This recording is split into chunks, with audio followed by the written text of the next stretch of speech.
Did you know that you could grow these 4 crops, even in the tiniest space, with a few hidden secrets? To film this video, we went to our new plot of land here in London, which we are paying just £100 a year. I thought about showing you around. We usually take a coffee on the way, and by the time we finish it, we get to the allotment. So it's just a 10-15 minutes walk.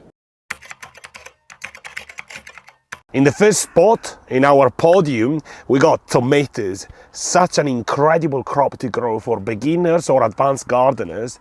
Highly productive. However, there are a few things that you should always keep in mind. First of all, we start all our plants from seeds, because there is a wider range of varieties, and also you know exactly what you feed them since you start the plant. The next thing to do when transplanting your tomato plants, make sure that you plant them deep. The reason is that along the stem, if you examine your plant up close, there are some white hair called trichomes, and this white hair can transform into roots if planted deep into the ground, making your plant more stable. Once you potted up your plant, another thing that I tend to do is to clear the bottom part of your plant. So that means removing the lower leaves, improves the aeration, and you reduce the risk of soil-borne disease, because once you water your plants, there is a thing called bounce back effect, which basically means that the water bounces back from the ground to the lower leaves, which potentially could bring loads of disease. To avoid that, you can also mulch the base, which helps to not only reduce this risk, but improve the retention of water, so you have to water less your plant. Another important tip if you're growing indeterminate varieties, which means plants that don't stop to a set height, is to remove suckers. Suckers are nothing else than the side shoots that the plant keep producing, and you can find them between the stem and the leaves. They're super easy to identify, and you can just pinch them off, and rather than throwing them away, you can place them in a cup with water, and in about 1 or 2 weeks they will start producing roots ready to be transplanted out in your garden. Lastly, I use a technique called companion planting. What I do, I interplant basil in between the tomato plants, which helps to protect the plant, but it's also said to improve the flavor. And then I add marigolds, which I plant roughly 3 weeks before the tomato plants are going in, because they help to repel harmful nematodes.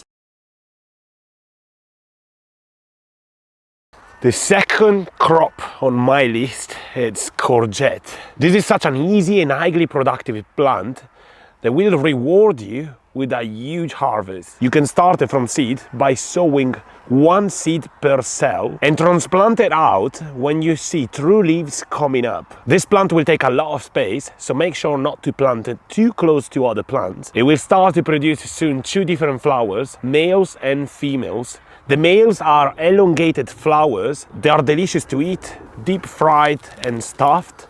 Make sure to leave some for pollination. The females will start to come a bit after, and they come with a swollen stem. Also, you can manually pollinate, which means use a brush, get into one of those male flowers, take some of the pollen and transfer it into a female flower, and by doing so, you will start producing some courgette. You can eat courgettes at any stage, small, medium or marrow. One of the issues that you could have on your courgette plants, it's called blossom end rot. It's extremely easy to spot because you will notice your courgettes turning yellow and then brown, and that usually happens because of a lack of magnesium or calcium. It happens a lot because of irregular watering. Make sure to remove them, or they will suck nutrients from your plant. Also, we trim off the leaves at the base of the plant, the more the plant grows, and any diseased leaves. However, don't get confused between a natural discoloration of the leaves, like you can see here, and powdery mildew, which is a fungal disease that attacks your plant.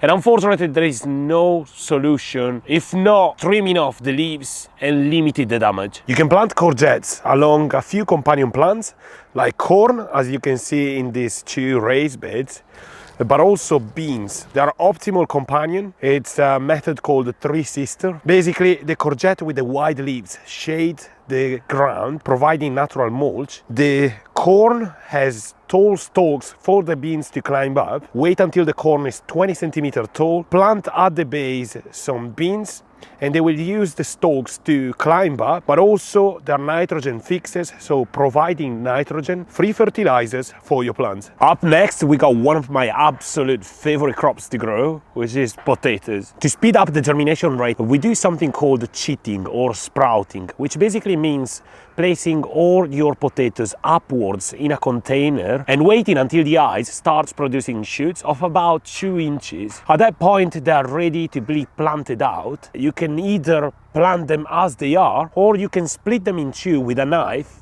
and have even more seed potatoes to be planted out. I normally plant my potatoes in containers. I use fabric pots of 25 gallons, and they can fit up to 5 potatoes. You can simply dig a hole, place your potato, and then cover with soil. And an important thing is to mulch, to protect the tubers, but also to retain their moisture, because it's really important to keep them well watered, especially throughout the first phase of growth. Some people apply a process called earthing, which means the more the green shoots are coming out of the ground, the more they put soil around the base, covering them up. However, if you use straw, this is not necessary. I did that for many years and it works perfectly without having to earth them. Other than watering, there is not much else that you are supposed to do to take care of your potatoes.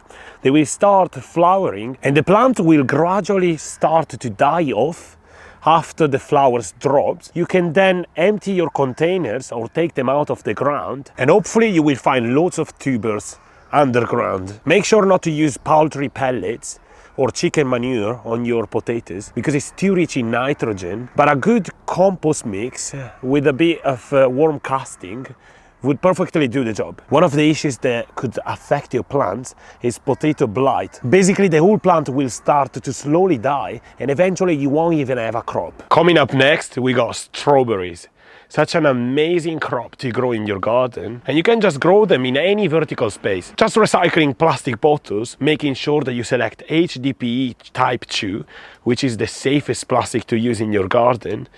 And you can make hanging containers or vertical gardens, like I'm gonna link up here so you can see a step-by-step on how to build your own. And you can hang them even on your windowsill, balcony, terrace, or any trellis that you've got laying around your garden. I would highly suggest to paint the bottom part of your bottles using white paint, because that helps to repel the sunlight, which will damage the roots of your plants. And you can also clone your strawberry plants. You just need to use a breathable material like old fleece, a bit of soil, and close this with some twine around your runner and open it up after 2 to 3 weeks, and it will have roots, so then you can snip it off your mother plant and transplant it straight in your garden. And you don't even have to water it because it will withdraw all the water it needs from the mother plant. Around mid to late spring, the plants will start to develop flowers, and these flowers in just a few weeks will turn into strawberries, and the strawberries will hang out of the containers, which is great because they are less likely to be damaged by pests, as it's hard for them to reach them. You can just pick them whenever you're ready.